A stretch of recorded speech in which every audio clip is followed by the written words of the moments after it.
जागे झालेले असतात आणि अन्न शोधतात. इच्छा आहे त्यांना भूक मिटवायची. तर दुःखदायी काय? सगळ्यात दुःखदायी आहे अज्ञान. जेवढ्या चुका, जेवढा गोंधळ जगात आहे त्या मुळात अज्ञान आहे. ज्याप्रमाणे मद्यपानानं मोहित झालेला माणूस, त्याला काही दिसत नाही, असं कापतो, पाय कुठे टाकतो, गड्डा दिसेना, धड रस्ता दिसेल, काही नाही. त्याप्रमाणे कामी पुरुष भोगात सुख मानलं, त्याची जीवनचर्या समाप्त झाली. सक्रोधो लोभो मोहताना. तुझ्या शरीराच्या आत अंतरात्मा आहे, मोहाच्या वशीभूत झाला. क्रोध आहे, लोभ, प्रमाद. प्रमादाचा अर्थ 50% लोभ आहे आणि 50% अहंकार आहे. लोभ आणि अहंकार संपलो, प्रमाद. मृत्यूरूप झाल्यामुळे मग तुम्ही मरता. मृत्यू तुम्हाला कशाप्रमाणे नष्ट करते? अरे, ज्या वेळेला माणूस अध्यात्मात शिरतो, परमार्थाचा विचार करतो, चालतो, हे सगळं होते, पण प्रमाद न सोडता अधिक प्रमादी होतो. विचार तुम्हाला करावा लागेल की नाही? अज्ञानी पुरुष भिन्न भिन्न मार्गाकडे जातो, शहाणा माणूस एकाच मार्गाने चालतो. एका शेतकऱ्यानं पाण्याकरता 10 फुटाचे 10 गड्डे केले, पाणी नाही लागलं. शहाण्या माणसानं 10 फुटाचे खड्डे न करता 100 फुटाचा एकच खड्डा केला, पाणी लागला. का लागलं? एका मार्गावर चाला ना तुम्ही. सहयोग, परब्रह्म मायेच्या सहयोगानं विश्व ब्रह्मांडाची सृष्टी भगवंताने केलेली आहे. कारण दैव ऐशा गुणमयी मम माया आहे की नाही? जीव ब्रह्माचा वास्तव भेद नाही आहे, भेद प्रतीत होतो फक्त तुम्हाला. असं म्हणतात महाराज, जी माणसं धर्माचरण करत नाहीत आणि दुसरं जी माणसं धर्माचरण करतात, धर्म पापाद्वारा नष्ट होतात काय? अधर्म की धर्म पापाला नष्ट कोण करतो? अरे वेळ आहेस काय? पाप आणि पुण्य हे सापेक्ष आहेत, धर्म अधर्म सापेक्ष आहेत. पापे पापात्मके नरका जायचे, पुण्य पापात्मके नरका जायचे. 9वा अध्याय पहा तुम्ही. पुण्यवानही ज्याला तुम्ही पुण्य म्हणता त्या पापानं नरकाला जातो, आणि पापी तर पाप करून नरकाला जातो. कारण दोघांचं पतन आहे ना, भोग दोघांचे संपतात ना. तुम्ही मेले, जन्म झाला, पापी माणूस या जन्माला आला, ठीक आहे, पण पुण्यवान जन्माला कशामुळे येतो? मुक्त नाही म्हणून. तुमचं पुण्य आहे ते भोगायला तुम्हाला जन्म घ्यावा लागेल ना. म्हणून धीर पुरुष पाप पुण्यातीत होतात. त्यांच्या कर्मातून पापही निर्माण होत नाही, पुण्यही निर्माण होत नाही. हे जर न झालं तर मुक्ती सिद्ध होईल. नाही तर मरण म्हणजे पुन्हा येणे, पुन्हा जाणे, पुन्हा. याला मरण कसं काय म्हणतो तू? मरण म्हणजे मेला एकदा. अरे मुक्त पुरुष मरतच नाही, शरीर पडेल त्याचं. पण एकदा मेला, अरे मेला नाही, जन्माकरता मेलेला आहे. यथा स्वम वांतमश्नामी श्वा म्हणजे कुत्रा एवं ते. कुत्र ज्याप्रमाणे वमन केलेलेही खाऊन टाकील, पण माणूस वमन केलेल्याकडे नाही पाहणार. तैसी संसाराया समजता जाणी जे अनित्यता तै वैराग्य दवडिता पाठी लागे. म्हणतात अर्जुना, तसं होत नाही. रसे रांदिली रससोय, जै जेवणारा ठाऊवे होय, तै ताटची सांडून जायचं यापरी. मी तुमच्याकडे जेवायला आलो, तुम्हाला मला मारून टाकायचं आहे. गुप्त रुकानं अन्नात विष टाकलं. विषे रांदिली रससोय, उत्कृष्ट पदार्थ आहे, पण अंतर्गत विष आहे, पत्ता लागला नाही. पण एका माणसानं पुंडलिक वरदा म्हणायच्या आधी कानात येऊन सांगितलं, महाराज खाऊ नका, विष आहे त्याच्यात. कितीही उत्तम स्वयंपाक असेल, जै जेवणारा ठाऊया होय तै ताटची सांडून जायचे आहे, परी असू द्या 2-3 दिवसाचा उपाशी उठून जाईल. तैशी संसाराया समजता, तैशी संसाराया समजता जाणीजे जे अनित्यता तै वैराग्य दवडता पाठी लागे.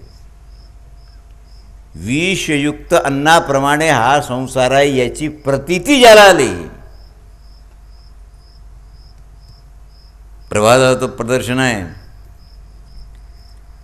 ब्राह्मण वमनाचं भोजन करणार नाही आणि करण्याचा प्रयत्न केला तर त्याची अवनती, स्वाय स्व्युपान सेवनात, ब्राह्मणाकरता जे नियम त्याज्य आहेत ते जर त्यांनी सेवन केले, आचारात आणले तर वमन सेवन केल्याचं पाप लागून निश्चित रूपानं तो नरकाला जाईल.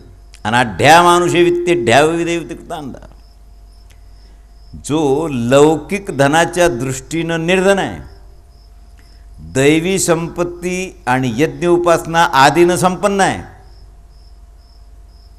त्याला दुर्घर्षवीर असं म्हणतात. लौकिक धन नाही त्याच्याजवळ, भाजी चौथ्या पाचव्या दिवशीच मिळते फक्त, पण दैवी संपदा जी आहे, नाम स्मरण कीर्तन प्रवचन यज्ञ उपासना याने जो संपन्न आहे तो मरतच नाही. कारण त्याला विद्याद्यात ब्रह्मणस्तुस्तुम, साक्षात ब्रह्ममूर्ती समज, सर्वान विष्टकृतो देवान सर्व ब्राह्मणस. अमिष्टफलाच्या सिद्धीकरता प्रयत्न करा. काही गोष्टी निश्चित जाणा. जगात जेव्हा विद्वान पुरुष आदर देतात, स्वभावमान, आपण सकाळी बोललो विषयनियुक्ती सदान विद्वांसो माननीय इति मन्येन मानितः, विद्वान पुरुषांनी संत पुरुषांनी जर तुमचा सन्मान केला तर जाणा की हा सन्मान सत्य आहे. आणि इतरांचा सन्मान मानयती ते चांगली माणसं तुमचा सत्कार सन्मान करतात, त्यांची सवय आहे म्हणून करतात. पण पापी माणूस एखाद्या वेळेला तुमचा चांगल्या माणसाचा सत्कार करायला तो जाणून घ्या त्याच्या चित्तात काही ना काही लोभ आहे. He is in want of something from you. म्हणून 3 प्रकारचे आदर करणारे लोक आहेत. मान आणि मौन एकाच हात राहत नाहीत. लौकिक सुख ज्याला पाहिजे असेल, परलोक घालवला, ज्ञानी असतात ते या गोष्टीला जाणतात, म्हणून भौतिक सुखाची सामुग्री गोळा करत नाहीत. श्री सुखसेव संस्थांजापी परिपंथितही. संत पुरुष ब्रह्मज्ञानमयी लक्ष्मीच्या प्राप्तीकरता अनेक द्वार सांगून गेले आहेत. लक्षात आलं का कसा श्लोक आहे? वदंती संतो ब्रह्मोपकारणी उदाहरणानी, म्हणजे ब्रह्मज्ञानमयी लक्ष्मी. हा शब्द तुम्ही ऐकला नसेल. लक्ष्मी नाही, ब्रह्मज्ञानमयी लक्ष्मी. धृतराष्ट्राने विचारलं, महाराज कसंही तो मौन करतं तो मौन हा प्रभू विद्यग्न मौनेन विद्वास असतो आणि कथम सुने मोहचित्ता. मौन कशाला म्हणतात आणि ब्रह्मज्ञानयुक्त लक्ष्मीची व्याख्या काय? पोरा, ब्रह्मज्ञानही आणि लक्ष्मी आहे, पण जो लक्ष्मीला आधीन ठेवतो आणि स्वतः ब्रह्मज्ञानी आहे ती लक्ष्मी ब्रह्मज्ञानयुक्त आहे. कारण लक्ष्मी त्याचा चंचल त्याला करू शकत नाही म्हणून ती ब्रह्मज्ञानाने युक्त आहे. मौन, वाणीचा संयम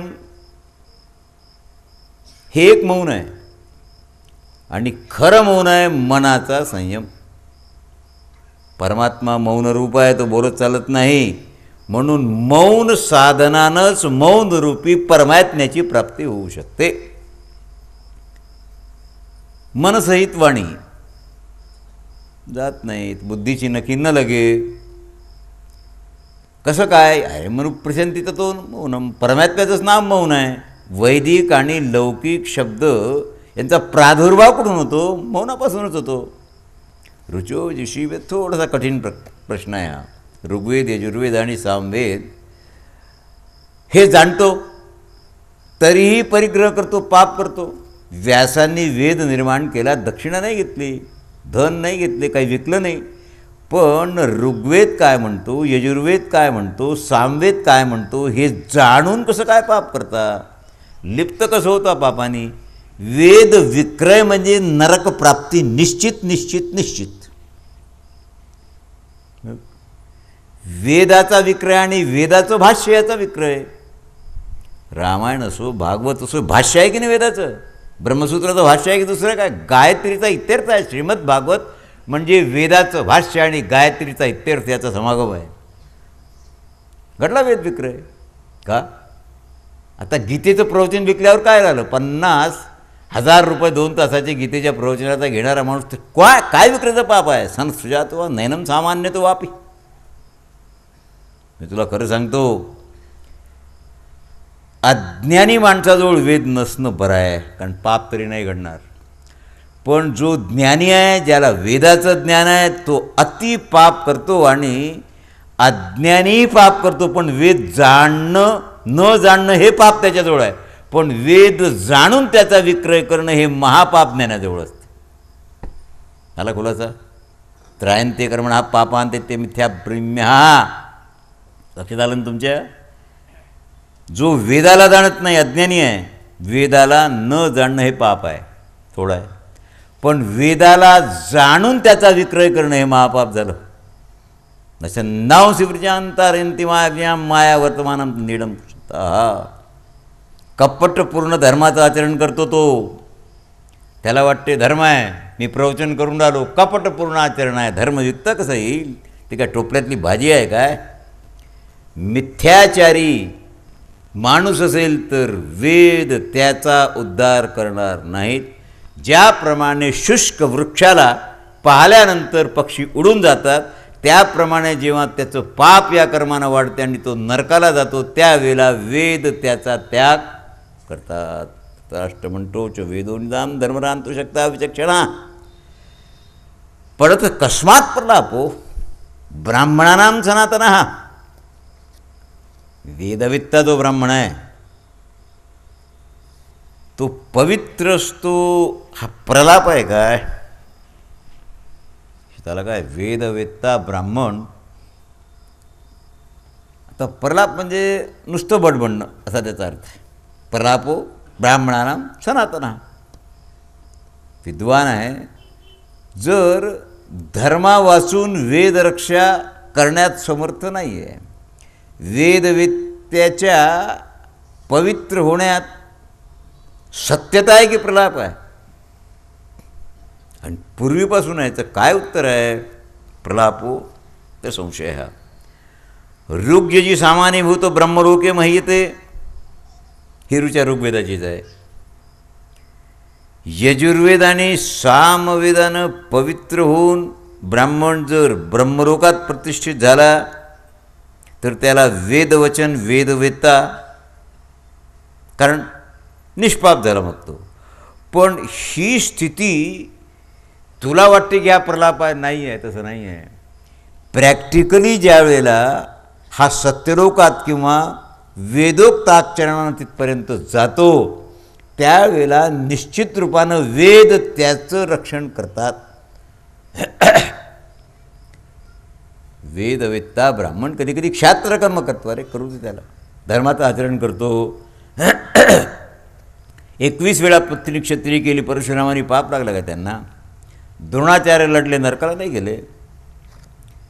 श्रोत्रिय विद्वान पुरुष पुण्याची प्राप्ती करून घेतो आणि निष्काम कर्मरूप पुण्यानं पाप नष्ट करतात. 2 गोष्टी तुम्हाला सांगितल्या आहेत. ज्ञानेना चात्मने मोहिती विद्वानांतता गुणगुणी. 1-2 श्लोक तर थोडे कठीण आहेत. तप सकाम भावानं करता की निष्काम भावानं? रावणाने तप केलं, हिरण्यकश्यपूने तप केलं, सकाम भाव होता. मला वर प्राप्ती मिळावी, मी मरू नये, सकाम भाव झाला. पण निष्काम भावानं जे तप करतात त्यांना काही नकोच. त्याला द्यायलाही कोणी येत नाही, कुणी आलं तर ते मागतही नाहीत आणि घेतही नाहीत, कारण तपच त्यांचं भजन निष्काम भावानं आहे, त्याकरता प्रश्नच नाही. धृतराष्ट्र म्हणतो, महाराज विशुद्ध भावयुक्त केवळ तप सगळ्यात उंच कसं काय होते? माझ्या लक्षात येईल असं बोला, सांगतो मला. सात सुजातो वाच निष्कल्पम समत्तेम केवलम परिचक्षते एतत् समृद्ध्याम. राजा, सप सर्वथा निर्दोष आहे. तपात दोषच नाही, कारण त्यात भोग वासनारूप दोष नाही राहत. जयाची भजने भोगासाठी मी सकाळी उभी दिली होती. येर बहुत जोडती किरीटी जयाची भजने भोगासाठी ती आशा तिमिरे दृष्टी मंद झाली ती ओवी लावून घ्यायची. जयाची भजने भोगासाठी भजन असो तप असो भोग वासना तृप्त करण्याचा जर प्रयत्न असेल तर ते तपही पापरूप आहे. तुम्ही भोगासाठी हे सगळं करता. तपो मूलविदम सर्वम यज्ञात प्रचिशक्रिया. जी तपश्चर्या जे तप तू मला ज्याच्याकरता विचारलायस ना ते या जगताचं मूळ आहे. वेद वेत्ता विद्वान मोठा तपस्वी आहे पण निष्काम तपस्वी आहे. अमृतत्व तो प्राप्त करतो. तुम्ही फार मोठे तपस्वी आहे म्हणून तुम्हाला दिलं तरी न घेणं आणि इच्छाही न करणं दोघांचा समन्वय आहे. कल्मषम तपसो प्रहिषितम सनत सुजात येन विद्यां भूमी सनातनम. दोषरहित तपश्चर्येचं महत्त्व मला कळलं. पण तप करण्यात दोष कोणते कोणते आहेत? प्रत्येक माणूस तप करू शकतो काय? तपाचा अधिकारी आहे काय? सनतकुमारांनी सांगितलं नाही. क्रोधाद्वेषदो हा स्थानांतशांतची. तप आणि भजन करणाराचे दोष त्यात 12 दोष आहेत. 13 प्रकारचे नृशंस माणसं आहेत आणि शास्त्रकथित ब्राह्मणादि जे धर्म आहेत त्याचे 12 गुण प्रसिद्ध आहेत. मी तुम्हाला क्रमाने सांगतो. पुन्हा एकदा तुम्हाला सांगतो. धर्मादयो द्वादशे पितॄणाम क्रोधादयो द्वादशस्यास तत्साम नृशंसाची तत्त्रयोदशी राजन. तपश्चर्येचे 12 दोष आहेत ते काढले तर तप घडेल. आणि कोणता माणूस तप करतो? जो नृशंस नसेल तो. नृशंस कोणाला म्हणावं? 13 प्रकार आहेत त्याला ओळखण्याचे. आणि मनू महाराजांनी जे ब्राह्मणादी धर्म सांगितले आहेत त्याचे गुण 12 आहेत. क्रोध कामोलो हरिदिसा कृपासे मानशं स्पृहा ईर्ष्या जुगुप्सा मनुष्य दोषा वर्जा सदा द्वारशे ते नराळाम. काम क्रोध लोभ मोह चिकृषा निर्दयता असूया अभिमान शोक स्पृहा ईर्ष्या आणि निंदा हे 12 दोष आहेत. जर हे 12 दोष नसतील तर तप घडेल तर भजन घडेल. या दोषासहित भजन केलं की भजन ते ओंगळवाणे नरका जाणे चुकेना. आम्ही भजन करतो. अरे नरकाला जाशील भजन करून कसा गेला? हे दोषयुक्त भजन आहे. सदोष भजन असेल निर्दोष भजन करायला ईर्ष्या नाही शोक नाही स्पृहा नाही अहंकार नाही निर्दयता नाही लोभ नाही काहीही नाही. एकैका पर्युपास असते. व्याध ज्यावेळेला मृगाची शिकार करतो त्यावेळेला छिद्र पाहतो. छिद्र त्याच्यावरती असते की नाही असं पाहतात.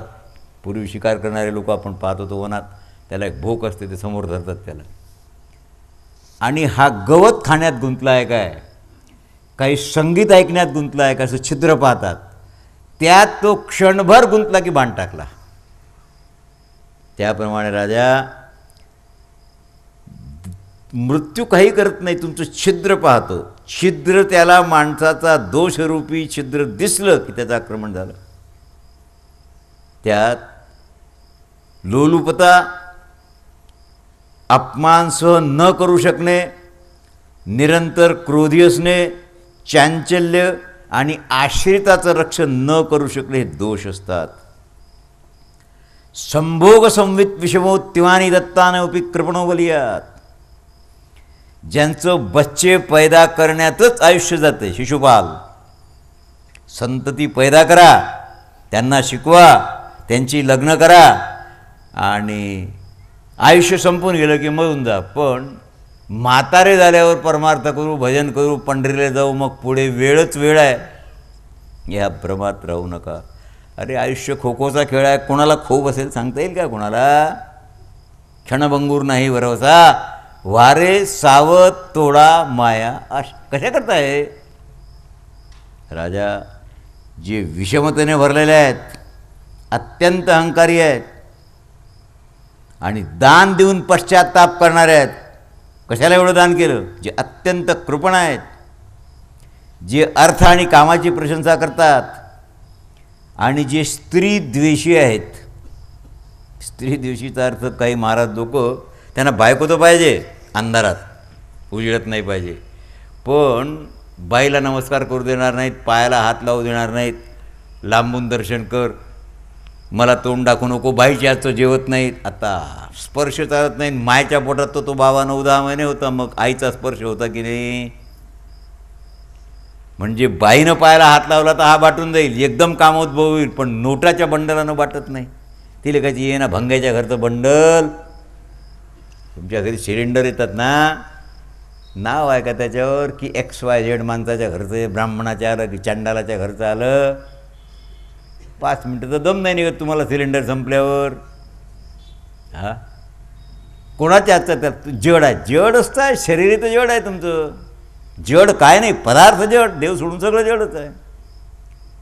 मग नोटाचं मंडळी जड आहे.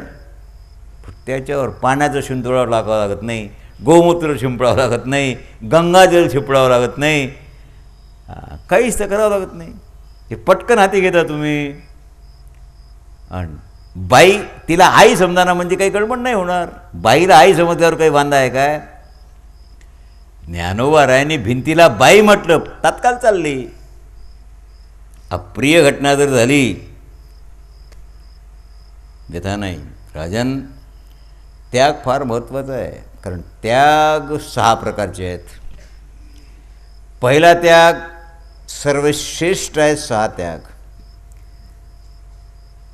धन प्राप्त होऊन हर्षित न होणं हा पहिला त्याग आहे. धन आहे, प्रारब्धानं मिळालं, हर्षित होण्याचं आणि पेढे वाटण्याचं काय काम आहे? जी पोरं पास झाली की तात्काळ पेढे वाटतात की नाही. आता 12वीचा रिझल्ट लागला, पेढे घेऊन आले.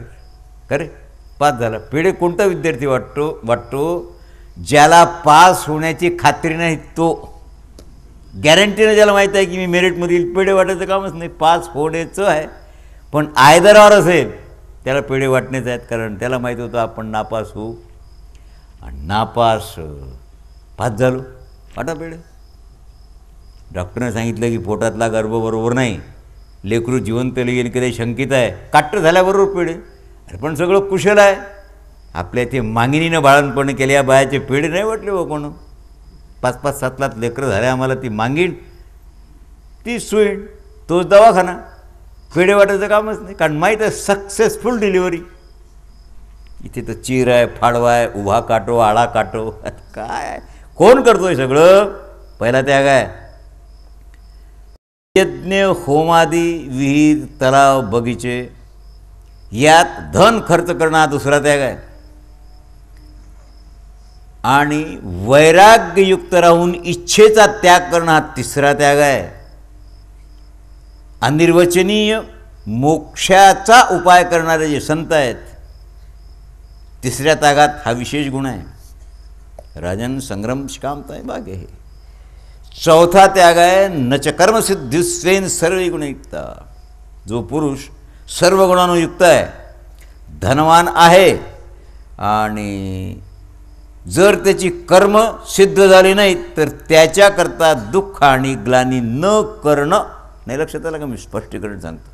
तुम्ही गुणवान आहात, सज्जन आहात, तुमच्या ठिकाणी संत लक्षणही आहेत, आणि तुम्ही एखादं मोठं काम केलं पण यू वोंट गेट सक्सेस, तुम्ही त्यात विजय नाही मिळवला, ते काम तुमचं फेल झालं, त्याच्याकरता दुःख आणि ग्लानी न करणे हा चौथा त्याग आहे. तुम्ही डोकं धरून रडत बसता, भाऊ राजा 10 लाख कर्ज काढलं आणि शेवटी फेल झालं. तुम्ही करता, काढलंच नाही काही. अप्रियेच्या पत्नी जातो गच्छती पुष्चांदारश्चेती कदाचन. हा 5वा त्याग तुम्हाला सांगतो. कोणती अप्रिय घटना घडली, अप्रिय घटना घडूनही व्यथित न होणे. अभिष्ट पदार्थ, स्त्री आहे, पुत्र आहे, यांना प्राण गेला तरी याचना न करणे हा 5वा त्याग आहे. आता पाऊस फार पडला, बुवा झळी लागली, वावरात गवत फार झालं, देतं का तेवढं मंगळसूत्र 2 महिने गहाण ठेवतो आणि 2-3 हजार रुपये आणून देईल. मग मरणभर आहे त्याच्यापेक्षा. पुत्राला आणि पत्नीला धन मागून जगण्यापेक्षा एकदम गंगा सेवन करा, हरिद्वारला जाऊन उडी मारा, पाप लागणार नाही. किंवा त्र्यंबकेश्वर ब्रह्म वर जा, काही प्रश्न नाही. जो माणूस स्त्रीला याचना करतो धनाधिकाची, त्याचे पुढे सांगू काय, कामोपभोगाची याचना जो स्त्रीकडे करतो त्याचं मरण बरं आहे. पुत्राजवळ याचना करू नका, कोणत्याही पदार्थाची नाही. याचना केल्यानंतर तो पिता झाला आणि तुम्ही पुत्र झाले ना. लेकरू याचना करते बापाजवळ, तुम्ही पुत्राजवळ याचना करता म्हणजे तो तुमचा बाप झाला. हा 5वा त्याग आहे. आहर्ते याचना मात प्रेतम तच्छुनम भवेत अप्रमादी भवेत देतोच्या कुटुंबम भवेत. 6वा त्याग आहे सुयोग्य याचक प्रामाणिक तुमच्या दारात आला, तुमच्या घरी आला आणि त्यागमय जीवन, याचकाची इच्छा तृप्ती किंवा त्याला जे दान देणं आहे ते दान जे त्या कामी लागते, हा सगळ्यात मोठा 6वा त्याग आहे. राजा अप्रमादी असेल त्याच्या ठिकाणी गुण असतात 8. अध्यात्मविषयक विचार. अप्रमादाच्या ठिकाणी सगळ्यात मोठा गुण आहे क्षणोक्षणा हाची करावा विचार. अध्यात्मविषयक विचार, हे घर कसं बांधावं हा विचार नाही. चौर्य अचौर्य न करणे, अपरिग्रह आदी आदी, हे 8 जे गुण आहेत ना ते पंच ज्ञानेंद्रिय मनासहित ताब्यात ठेवणारे आहेत. राजा सत्यस्वरूप जे असतात हे प्रतिष्ठित आहे सत्यावर आणि अमृताची प्रतिष्ठा आहे. इनफॅक्ट ही निर्वतैव धृतराष्ट्राने विचारला आख्यान उपते कथ्यते जनः 4 वेद चतुर्वेद शास्त्र. महाराज इतिहास पुराण आणि महाभारत आदी 5वा वेद ज्याला आपण म्हणतो तो त्यावेळेला नव्हता. या संपूर्ण वेदाचं काही लोकांना विशेष करून भान नसते. पंचवेदाचं भान तर बिलकुलच नसते. भजन 5वा वेद आहे आणि चतुर्वेदी जे आहेत ते 4 वेदाचं ज्ञान, द्विवेदी आहेत 2 वेदाचं ज्ञान, त्रिवेदी आहेत 3 वेदाचं ज्ञान. पण 5व्या वेदाचं भान कोणाला आहे? कोणतं आहे? इतिहास पुराण 5वा वेद आहे आणि भजन 5वा वेद आहे. 3 ज्यावात एवं वेदमां विश्वाय प्राज्ञो वहति मन्यते. राजा यज्ञ चिकित्सा वाणी असा समन्वय लागतो रे. जे कराल ते मनापासून करा. महाराज फक्त मोठ्या गोष्टी करून किंवा ब्राह्मणाच्या पोटी जन्माला येऊन ब्राह्मणत्व सिद्ध होत नाही. जो सत्यस्वरूप परमात्म्याहून पृथक नाही बस त्यालाच ब्राह्मण समज. एव सन्निप्यती सद्देव ब्राह्मण तत्ततः. मुनी महर्षींच्या समुदायात पूर्वकालात ज्यांनी गान केलं आहे ते छंदाधिक वास्तवात विद्वान आहेत जगात. वेद वेदस्य दुर्हि तत्त्वम, वेदाचे विद्वान नाहीत. फार मार्मिक आहे की नाही? विद्वत्ता आहे, चांगलं बोलाल, विद्वत्ता पूर्ण बोलाल, पण वेदाविषयी विद्वत्ता नाही. वेदाची विद्वत्ता तुमच्या ठिकाणी नसेल तर सर्व विद्वत्ता 0 झाली. बाईच्या अंगावर 100 तुळ्याचे दागिने असतील आणि मंगळसूत्र नसेल तर वेद विदू जरी झाला माते नेणता वाया गेला, कणू सांडून उपणला कोंडा जैसा. वेद ज्ञान नसेल तर बाकीचं ज्ञान या बाया सुपानं पाखडतात ना, कचऱ्यासारखं आहे, कुटारासारखं आहे. ते ज्ञान तेच खरं वेदाचं असेल. अभिज्ञात शिवरामणं व्याख्यातारं विचक्षणा. आणि दुःख हे आहे की ब्राह्मण पौरोहित्य करतात, परिग्रह करतात, धन गोळा करतात, पण वेदाचं ज्ञान प्राप्त करायला त्यांना फुरसत नाही. कथा कीर्तनं करतात तीही विकतात. ब्राह्मणाला असं आई विकावी असं कायदा थोडंच आहे की? ब्राह्मणाला अधिकार दक्षिणेचा आहे, वेद विक्रयाचा नाही, मातृविक्रयाचा तर नाहीच नाही. अभिजातास्य ब्राह्मणम राजन, मी त्यालाच ब्राह्मण समजतो जो परमार्थ तत्वाला जाणतो आणि यथार्थ वेदाची व्याख्या करतो. साधारण जनाला वेद काय कळतो? पण तुमच्यापर्यंत वेद नेण्याकरता वेदाचा जो ज्ञानी असतो, वेदज्ञ वेद असा आहे, त्याने वेदाची परिभाषा तुम्हाला समजावून द्यावी, त्याचं कर्तव्य आहे. ज्याच्यामुळे जीवाचा संदेह मिटेल आणि तो मुक्त होईल. आपल्याला वेद कळतच नव्हता 400 वर्षापूर्वी. ज्ञानोबारांनी गाथ्यात वेदाचं विवरण आपल्यासमोर ठेवलं म्हणून आज आपल्याला साधारणाला वेद कळतो, नाही तर असाधारणाला कळला असता. वेद कळणं आज महाराष्ट्रात साधारण माणसाला कोणाचा उपकार आहे? धन्य तुकोबा समर्थ. का धन्य आहेत? अरे अशक्य. वेद विद्या, प्रत्येक वेदाचा अर्थ तात्पर्य अभंग रूपानं तुमच्यासमोर ठेवला आहे आणि काहीही घेतलं नाही. नाही नाही तुमच्या घरी भिक्षेलाही आले नाहीत. तुम्हाला वेदाचं ज्ञान दिलं म्हणून ओम भवती भिक्षांदेही. दुसऱ्याच्या घरी भिक्षा मागितली असेल पण वेदाचं दान करण्याच्या घरी भीक नाही मागितली. म्हणून धन्य तुकोबा समर्थ जेणे केला हा पुरुषार्थ. हे कुणी करू शकलं नाही. मामासाहेब दांडेकर गाथ्याला तुका पंचमतो वेद म्हणत होते. तुकोबाराचा गाथा 5वा वेद आहे. का? अरे वेद तत्वाला जाणणारे कोण आहेत ना? वेदानाम वेदिता कश्चिदश्च वेदते विरदनम वेदम वेद्यम सवेदम सवेद वेद्यम सत्यम. एक तर वेदाला जाणत नाहीत. वेदाला जाणलं तर वेदाचं मर्म जाणत नाहीत. वेदाचं मर्म जाणलं तर समजून सांगण्याची अक्कल नाही. समजून सांगण्याची अक्कल असेल तर परिग्रह केल्या वाचून राहत नाहीत. परिग्रह केला तर अहंकार वाढल्या वाचून राहत नाहीत. कोणाला वेद कळतो बोल? यो वेद वेदांस वेद वेदां यत्ते वेद विधी हो वेदा. महापुरुष जे असतात ना वेदाच्या रहस्याला जाणतात आणि परमात्म्यालाही जाणतात. जाणण्यात 2च गोष्टी आहेत. वेदाचं कथन गुप्त आहे राजा. वेदाचं कथन फक्त शब्द ज्ञानानं प्रगट करता येत नाही. त्याचं रहस्य आहे ज्यांना, ते रहस्य प्रगट करायला विशिष्ट बुद्धी लागते. तिला ऋतंभरा असं म्हणतात.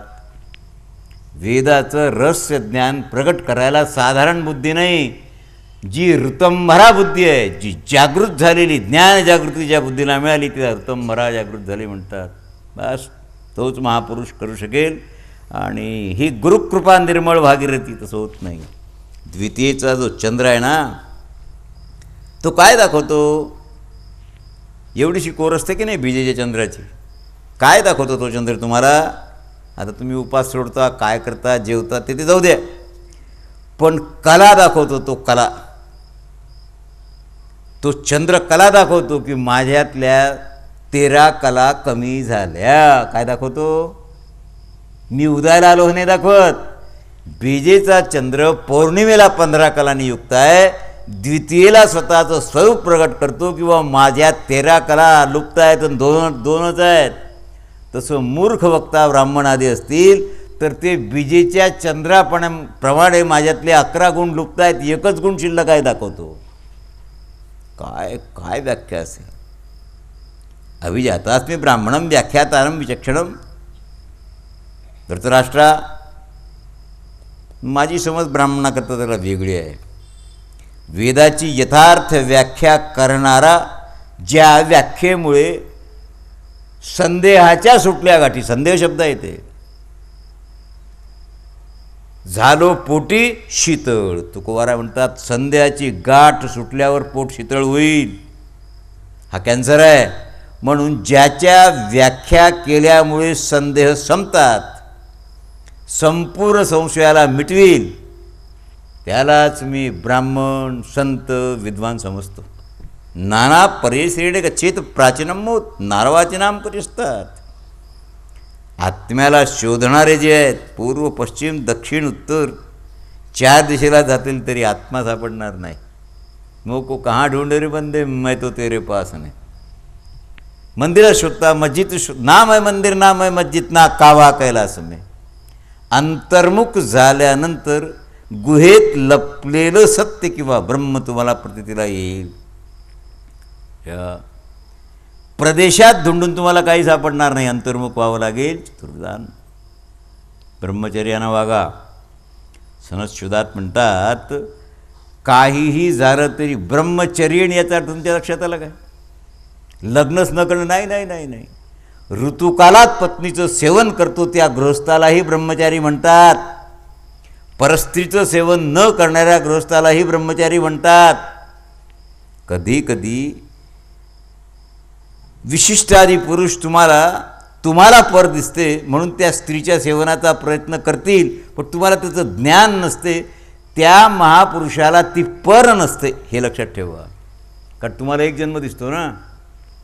मी काल सांगितलं, जे कृष्णमूर्तीला 32 जन्म दिसले, कुणाला 2 दिसतील, कुणाला 3 दिसतील. म्हणून हा जो दृष्टीचा भेद आहे, या भेदामुळे तुम्ही ब्रह्मविद्या पाहावी लागेल. भगवंताच्या 8 राण्या आहेत. कोण कधीचे आहे? गोकुळात कृष्ण मथुरेला गेल्यानंतर तिघी जणींना वियोग सहन नाही झाला. राधाराणी, विशाखा आणि ललिता यमुनेच्या डोहात उड्या टाकल्या, अरे का. आणि एक जामवानाच्या घरी सापडली. एक सत्यभामा म्हणून जन्माला आली, एक रुक्मिणी म्हणून जन्माला आली. ह्या कोण आहेत? 3 पूर्वजन्मीच्या कृष्णाच्याच. कळलं काय? हा प्रकार शुकदेवांना माहीत आहे. म्हणून त्या म्हणतात ते, अरे मीरा आईला सांगते, आई तू म्हातारी आहेस पण तुला माझं म्हणणं समजणार नाही. मेरो तो गिरधर गोपाल दो सरो न कोई, जाके सिर मोर मुकुट मेरो पती सोही. अगं तू 6 वर्षाची नवरा कशाचा काय रे? मागच्या जन्मीत मैं हूँ ललिता दासी, मी मागच्या जन्मातली ललिता दासी आहे गोपी. आत्ता मीरा आहे. मग कृष्ण माझा आत्ताच आहे की मागचा आहे? यथार्थ ज्ञान आणि अज्ञान नाही, अयथार्थ ज्ञान, यात फार मोठा फरक आहे. यथार्थ ज्ञानात आहे तसं कळते, अयथार्थ ज्ञानात नाही ते दिसते. तर तुम्हाला रज्जूचा सर्प दिसला, अयथार्थ ज्ञान आहे, अज्ञान नाही आहे, अयथार्थ ज्ञान. पण प्रकाश पाडल्यावर ही रज्जू आहे कळल्यावर भीती जाईल. धृतराष्ट्रोवाच ब्रह्मचर्येण विद्या शक्य वेद तुम. ब्रह्मचर्य ब्रह्मविद्या सुगमतेनं कशी जाणाल? महाराज सांगितलं रे वा. अंतरंग भक्त जे असतात, अंतरंग भक्त भगवंताचे, बहिरंग दुसरे आहेत. पेपरला छापा, अमुक करा, आज यांची संध्या आहे, उद्या त्यांचं भजन आहे, आणि लोक येतील तेवढे दान दक्षिणा आहेत, ते बहिरंग भजन आहे. ते अंतरंग भजनाचा आवाज कोणाला येत नाही. ज्ञानोबाराय म्हणतात, ज्ञानदेवा मौन जपाळंतरी. मौन आहे वरून, पण आत जप सुरू आहे. ही अंतरातली जपमाळ आहे. हा अंतरंग भक्त आहे. तो वेदाच्या नियमाप्रमाणे वागेलच. योगरूप परमात्म्याला प्राप्त झालेला काय? ब्राह्मी स्थिती, येशाम ब्राह्मी स्थिती. दुसरा अध्याय मी सांगितलंच मला उद्या. आता नाना प्रकारच्या द्वंद्वाला सहन करणे आणि सत्वगुणात स्थित राहणे, विवेकाद्वारा पृथक अपृथक जाणणे. कठीणता आहे. गुरुच्या प्रती शिष्याची जशी श्रद्धा असेल त्याप्रमाणे तो सन्मान देईल. सन्मानपूर्ण त्याचा राग नाही.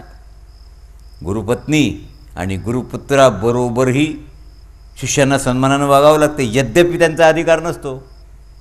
लक्षात आलं काय तुमच्या? तुमची तृप्ती श्रद्धेवर अवलंबून आहे. मी 10 मिनटं भरायला गेलो, आज 15 मिनटात परत आलो, ते का? That is different thing. पण पुढची व्यक्ती प्रसन्न झाली की नाही? का? श्रद्धा आहे म्हणून प्रसन्न आहे. श्रद्धा जीवनात फार महत्त्वाची आहे. अतिनिकटता म्हणजे श्रद्धा. आचार्याचा उपकाराचा बदला चुकवता येत नाही. गुरुदक्षिणा आधीद्वारा सांगितलं नाही. सेवा ही गुरुदक्षिणा आहे, धन ही गुरुदक्षिणा नाही. ज्या आचार्याने तुम्हाला हे ज्ञान दिलं त्याला आचार्य म्हणावं. आम्ही तुम्हाला ज्ञानेश्वरी शिकवतो, पंचदशी शिकवतो, विचारसागर शिकवतो, पाठ सांगतो, आचार्यत्व आहे. आचार्याची दक्षिणा, कारण शिष्याकरता दक्षिणे वाचून ज्ञान ग्रहण होत नाही. मग तर कोणती दक्षिणा द्याल? वस्त्ररूपी, धनरूपी? ठीक आहे, तुमच्या आचार्यात निर्धन माणूस आहे, धोत्र फाटलेले आहेत, तुम्हाला अधिकार आहे, त्याला धोत्र आणून द्या आणि त्याला ते घेण्यातही पाप नाही. पण ज्याच्याजवळ डझनभर धोत्र पडलेले आहेत तो घेईल, तर त्याला पाप लागेल. अभाव असेल तर घ्यायला हरकत नाही. धनाची दक्षिणा घेता येत नाही. खायला नसेल तर तुमच्या घरी जेवणं पाप नाही. पण दक्षिणा म्हणजे सेवा. तुम्ही उरून आचार्यापासून कधी होऊ शकता? ज्या वेळेला 4-5 प्रकारची सेवा आहे, तुम्ही सेवा त्याची कराल ती त्याला दक्षिणा, आणि मग तुमचं ऋण पिटेल. सनातनी विद्या कालेन पादम लभते अर्थ. हे काय सांगा महाराज, प्रभाव गंधर्वांचा, अप्सरांचा आदी आदी स्वर्गात आहे. सूर्यदेव स्वर्गालाही प्रकाशित करतात, पृथ्वीलोकालाही प्रकाशित करतात, पाताळालाही प्रकाशित करतात. पण ब्रह्मचर्यादी नियम तुम्ही एकच अर्थ आणि एकच शब्द धरून ठेवू नका. ब्रह्मचर्य याचा अर्थ ॲप्रोप्रिएटच आहे. ब्रह्मप्राप्तीकरता ज्याचा आचार ते ब्रह्मचर्य आहे. तुमचा विचारही ब्रह्मप्राप्ती करता पाहिजे आणि आचरणही ब्रह्मप्राप्ती करता पाहिजे. मग तुम्ही गृहस्थ असले तरी ब्रह्मचारी आहात. कारण तमतार नैरित्यम दृश्यते कदा सूर्य हे. गुणदोषाच्या लक्षणाचं जेव्हा आम्ही वर्णन करतो त्यावेळेला सरस सुजात म्हणतात गुणही सांगावं लागतील, दोषही सांगावं लागतील. लोलूप, क्रूर, कठोर, भाषी, कृपण हे सगळे दोष झाले. आणि मग आता गुण कोणते आहेत? ज्यांचं संसारात संभोगात आधी मन लागलेलं आहे, विषमता जे पाहतात, अत्यंत अभिमानी आहेत, दान देऊन आत्मश्लाघा करतात, मी मोठा दानी. आणि कृपण, असमर्थ असूनही फार बढाई करणारे आणि असामान्य पुरुषाचा द्वेष करणारे, पापी आणि क्रुद्ध. हे जे दोष आहेत ना, हे दोष सज्जनाकरता वर्जित आहेत. ब्राह्मणाचे व्रत आहेत, महान व्रत आहेत. आता त्या तिथे मी तुला किती वेळ गुण सांगितले आहेत? 12 म्हणजे 12, गीतेपासूनही 12 आहे. खरं असो की खोटं असो, दुसऱ्याची निंदा तुम्हाला करताच येत नाही. आणि सज्जन माणसाला निंदा शोभत नाही करणं हे महत्त्वाचं आहे. पुत्रासमोर, तरुण पुत्रासमोर तुम्ही खोटं बोलता, वारंवार खोटं बोलता. घरी आहेत का? नाही. कुठे गेले? खोटं बोलता. तर त्या पोराच्यावर जो परिणाम होतो त्याला माहीत आहे. खोटं वाचल्या वाचून संसारात जगता येत नाही. तर तुमच्यापेक्षा चौपट खोटं बोलतो रोज. त्याला माहीत आहे माझा बाप खोटं बोलत होता. मदाचे दोष फार आहेत. मधो 18 दोष. अरे बापरे, 18. जो मद आहे, धनाचा मद, सत्तेचा मद, ज्ञानाचा मद, कुटुंबाचा मद, हे मद आहे सगळे. ते लोकविरोधी कार्य करतात, शास्त्राच्या प्रतिकूल आचरण करतात आणि गुणी पुरुषावर दोषारोपण करतात आणि नेहमी खोटं बोलतात. का? अरे दुरुपयोग करतात धनाचा. नाचना गाणाऱ्याला धन देतात पण ब्राह्मणाला दक्षिणा देत नाहीत. त्या धनानं दान धर्म अन्नदान करत नाहीत. कलह निर्माण करतात. कोणत्या प्राण्याला कापून खाऊन टाकतात. काय करतात? ते सगळं करतात. ईर्ष्या आहे, वाटेल तसं बोलतात. विवेकाचा पत्ता नसतो, काही नाही. सौराद्रेन कोणाचा मित्रच नाही. पण खरा मित्र असेल त्याच्या ठिकाणी 6 गुण असतात. सुहृदाचं प्रिय व्हायचं असेल, अप्रिय असूनही कष्टाचा अनुभव नाही. 2 गुण तुला सांगतो. मित्र कार्यात कष्ट झाले तरी कष्ट मानू नका आणि मी उपकार केला असं जाणू नका. कर्तव्य केलं.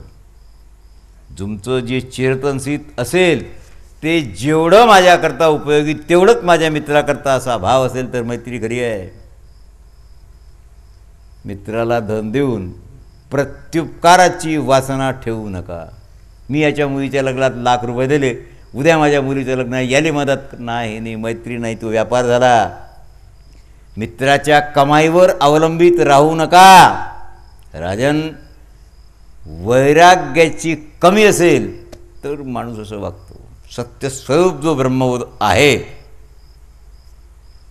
तुला काय त्याचं वर्णन सांगू? साधनं उपरिक्त सगळ्या करता येते, न शोच होती. रूपक आहे. कठोपनिषदाप्रमाणे रूपक या ठिकाणी आलं आहे. 12 पुंगा सरितम पिबंतु देवरक्षिताम माधवी. कठोपनिषदात जे रूपक तुम्ही माझ्याच तोंडून ऐकलेलं आहे पंढरीला, नदंशते तिष्ठते रूपकम वगैरे वगैरे. आता प्रथम अध्यायाच्या 3ऱ्या वल्लीत कठोपनिषदात हे जसं तसंच रूपक इथे या ठिकाणी तुमच्यासमोर आलेलं आहे. योगेस्तम प्रपशान भवंतः साधुषी तिष्ठती रूपयम 12 पुंगा सरितम पिबंती देवरक्षिताम. हे तसंच तसं आहे. मन आणि बुद्धी 12चा समुदाय. तदेवं प्रायः श्लोक प्रायः वाटणारे न सदृशम तिष्ठती 2 पदाचा फरक या श्लोकात आहे. पण रूपक तेच आहे. आत्मारथी आहे, आणि विषयरूप अश्व आहेत, मन सारथी आहे, रूपक तसंच आहे. थोडासा 2 अक्षराचा फरक आहे. अंगुष्ठ मात्रा पुरुषेनंतरात्मा कठोपनिषदात हा श्लोक जसाचा तसा आहे. खालच्या फक्त 4थ्या चरणाचा फरक आहे. हृदय देशात अंगुष्ठ मात्र जीवात्मा स्वच्छ रूपानं अंतर्यामी रूप स्थित आहे, तसंच आहे. असाधना वापी साधना वा समातेषु हृदयेषु मनारेषु. काही लोक साधन संपन्न आहेत, काही साधनीय नाहीत, काही ब्रह्मज्ञानाचे लोभी आहेत, काही संसाराचे लोभी आहेत. आणि ज्याचा लोभ ज्या प्रकारचा असेल त्याप्रमाणे त्याचा आचार आणि विचार. काही लोक मनाप्रमाणे वेगवान आहेत, काही लोकांचं धावणं बंद झालेलं आहे, काही लोक धावपट्टी बदलतात, काही लोक नक्कल करून जीवन व्यतीत करतात. राजा एवं य सर्वभूतेषु आत्मानुपश्यति अन्येन अत्यंत युक्तेषु किं शोचते तत्पराम. समस्त भूतात परमात्म्याला निरंतर पाहतो ना, जे जे दृष्टी दिसे ते ते हरिरूप. बस अशी ज्याची दृष्टी प्राप्त झाली त्याला मृत्यू नाही, तो मरत नाही. तुझा प्रश्न काय होता, मृत्यूचं स्वरूप काय? हां समश्लोक गीतेचा आहे. यथोदपाने महती सर्वता संप्लुदोदके. गीता ही सर्वतो संप्लुदके म्हणते पहिल्यात, थोडासा फरक आहे. एवं सर्वेषु वेदेषु आत्मामध्ये जातः. ज्याप्रमाणे गोड पाण्याचं परिपूर्ण भरलेलं जलाशय आहे आणि तुम्हाला तहान लागली आहे, अन्यत्र जाण्याची गरज नाही, त्या जलाशयातून तहान भागवा. त्याप्रमाणे आत्मज्ञानाकरता संपूर्ण वेदाची गरज नाही. वेदाचं सार जी भगवद्गीता आहे त्याचं श्रवण झालं की संपूर्ण वेद मिळाले तुम्हाला. म्हणून ठिकठिकाणी फिरणे आणि किती जलप्राशन काही गरज नाही. एक कमंडलू एक गळवा तुम्हाला मिळाला तरी तो त्या सरोवराचा सार आहे. त्याप्रमाणे श्रीमद भगवद्गीता सर्व वेदांचं, दशोपनिषदाचं सार, ब्रह्मसूत्राचं सार, ब्राह्मण ग्रंथांचं सार, आरण्य ग्रंथांचं सार आणि मीमांसा आदी सगळ्यांचं सार असल्यामुळे आत्मैवतम ज्ञानम. आत्माच स्थान आहे जीवाचं. सुमनास सर्वतेषु जागृती पितरम सर्वभेतु पुष्करनीतम विदुः. परमात्मा सूक्ष्म होऊन सूक्ष्म आहे, विशुद्ध मनवाला परमात्मा आहे, भूतात अंतर्यामी रूपानं प्रकाशित आहे, संपूर्ण प्राण्यांच्या हृदय कमलात स्थित आहे आणि परमपितामह ज्ञानी पुरुषच त्याला जाणतात. राजा तुझ्या लक्षात आलं असेल, मृत्यू नावाची कोणतीच वस्तू नाही. म्हणून प्रमाद आणि अहंकाराचा त्याग करा. प्रमाद आणि अहंकाराचा त्याग कराल तर तुम्ही तुमचं मरून जाईल आणि तुम्ही मृत्यूपासून सुटाल. म्हणून प्रमाद आणि अहंकार कसे सोडावे याच्याकरता संतांची वाणी आहे. संत डोळ्यानं दिसणार नाहीत, तुकोवाराय नाहीत, ज्ञानोवाराय नाहीत, नाथ नाही, नामदेवराय नाहीत, हे वाङ्मय रूपानं आहेत. संताची स्थिती कशी आहे थोडंसं जाणून घ्या. संताची स्थिती वाङ्मय रूपानं स्थित राहणे. आलोचना सांगतो तुम्हाला, निंदा कशाचीच नाही.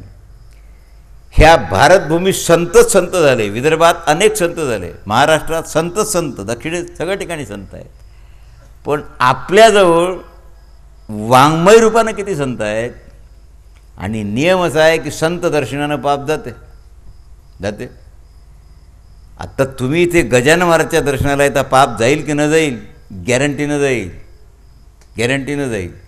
पण पापाची वासना जाणार नाही, कारण प्रबोधन नाही. मी सांगतोय जरा सूक्ष्म लक्षात ठेवा. ज्या ग्रंथ म्हणजे प्रबोधन ग्रंथरूपानं ज्या संतांचं आहे, तुम्हाला पाप जाण्याची गरज आहे की पापाची वासना जाण्याची गरज आहे? पाप जाते पुन्हा करता, पाप धुता पुन्हा करता, कुंजर स्नानाप्रमाणे. का? वासना शिल्लक आहे ना. पाप गेलं दर्शनानं. गंगेत आंघोळ केली, गॅरंटीनं पाप गेलं. पापाची वासना गंगा स्नानाने जात नाही. ती कशानं जाईल? अरे गंगोदक जरी झाले काही उपयोग नाही. पण जे संत बोलतात, ज्या संतांचं वाङ्मय आहे त्याचं चिंतन श्रवण केल्यावर पापाची वासना जाते. जन्म घेणे लागे वासनेच्या संगे. म्हणून वाङ्मय रूपानं जे संत आजही आहेत त्यांच्या वाङ्मय सेवनानं, त्या वाङ्मयाच्या दर्शनानं वासना जाईल पापाची. पाप जाऊन पुन्हा कराल की नाही ना. मग तेच तर सांगतो ना, तुम्ही चंद्रभागेची जरी आंघोळ केली पाप जाईल, वासना नाही जाणार. वासना जाईल अमृतरूपी ज्ञानेश्वरीनं, अमृतरूपी गाथ्यानं. कारण हे वेदांचं विवरण आहे, ह्याच्यात दुसरं काही नाही आहे. बायको कशी करावी, मग घर कसं बांध, नाही नाही नाही. ह्यात मुक्तीचं साधन तुम्हाला सांगितलं आहे. मुक्तीच्या साधनात निर्वासन कसं व्हावं हे सांगितलं आहे. याकरता जर वासनेचे मूळ छेदल्या वाचून तरलोसे कोणी न म्हणावे, तो कोरायचं प्रमाण आहे. वासना छेदल्या वाचून नाही, वासनेचे मूळ छेदल्या वाचून. पराठी कापणं कामाचं नाही, उपटावी लागते. अडाण उपटावं लागते, मूळ छेदावं लागते. तुम्ही म्हणाल मी तरलो, नाही नाही, वासना नष्ट केली तुम्ही, वासनेचं मूळ नाही काढलं. पण वासनेला समूळ जे नष्ट करतात, निर्वासन महात्मा जो असतो ना, त्यांनी जे शब्द सांगितले आहेत, ते जे बोलले आहेत, ते पुस्तक रूपानं नाही आहेत, ग्रंथ रूपानं आहेत. हे ग्रंथ आहेत, ते पुस्तकं नाही आहेत. तुम्ही जे इतर वाचताना ते पुस्तक आहेत, हे ग्रंथ आहेत. कारण पुस्तक चिंतनीय असते, ग्रंथ पूजनीय असतात. ज्ञानेश्वरीची पूजा करावी लागते, गाथ्याची गीतेची पूजा करावी लागते. गजानन विजय ग्रंथ जीवन का असेना पूजा करावी लागेल. पण वर्तमानपत्र वाचून चिवडा विकणाऱ्याला विकून टाकता. रद्दी आहे ती, रद्दी. म्हणून त्याची व्याख्या वेगळी, तुम्ही संग्रह करून ठेवलेले पुस्तकं वेगळी आणि संग्रहित ग्रंथ वेगळे. मी तुम्हाला विचारलं तुमच्याजवळ कोणते कोणते पुस्तकं आहेत, तुम्ही कोणते कोणते ग्रंथ आहेत. तुम्हाला ग्रंथ शब्दाचा अर्थ न कळला तर पुस्तकाची यादी भरभर भरभर वाचून टाकाल. त्यात काही ग्रंथ आणि काही पुस्तकं. जीवनोपयोगी कला शल ज्यात असेल पुस्तक झालं. उत्कृष्ट प्रकारची नाटकं आहेत, कालिदासांनी लिहिली. ग्रंथ नाही, नाटक आहे. पण ज्ञानेश्वरी हा ग्रंथ आहे, तुकोबराचा गाथा हा ग्रंथ आहे. ग्रंथ वंदनीय, पूजनीय आणि अभ्यासनीय, ते ग्रंथ. वंदनीय, पूजनीय, अभ्यासनीय ग्रंथ. अवलोकनीय पुस्तक. अवलोकनीय जे असेल त्याला पुस्तक म्हणावं. ते पूजनीय थोडंच आहे काही नाही. हीच तर गंमत आहे. शाळेतली विद्यार्थ्यांची जे पुस्तकं आहेत मोठे मोठे, ते पूजनीय थोडंच असतात काही. माता पूजनीय आहे, पत्नी रक्षणीय आहे, प्रेक्षणीय आहे. पत्नी रक्षणीय आहे आणि प्रेक्षणीय आहे. माता रक्षणीय आहे पण पूजनीय आहे. असे ग्रंथ पूजनीय आहेत.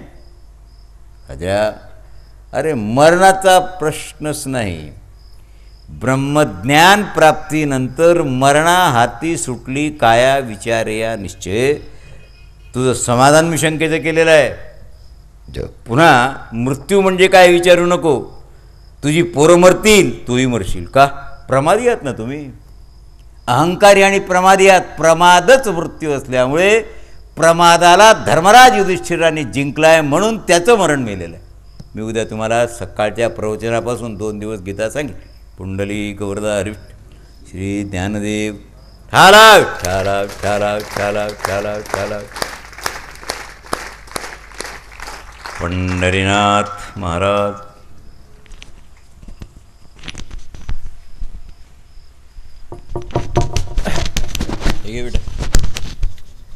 आता विश्वात्मके देवे येने वागयज्ञ तोषावे.